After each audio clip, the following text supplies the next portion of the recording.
NASA's Artemis missions will establish the first long-term human presence on the lunar surface.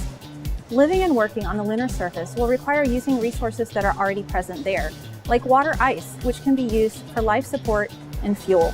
The Polar Resources Ice Mining Experiment 1, or PRIME-1, will be deployed to the lunar South Pole by our commercial lunar lander partner, Intuitive Machines. PRIME-1 is intended to drill for water on the lunar surface. PRIME-1 is the combination of two instruments: a drill built by Honeybee Robotics called Trident, which stands for the Regolith Ice Drill for Exploring New Terrain, and the Mass Spectrometer Observing Lunar Operations, or MSOLO, which is a commercially available mass spectrometer from our industry partner Inficon that we have modified for operation in the harsh space environment. Trident will drill into the lunar surface, taking one small bite deeper into the soil at a time and bringing that sample up and depositing it on the lunar surface. MSOLO will then evaluate those samples as they arrive on the surface to identify and measure the composition of water and other volatiles emanating from the samples.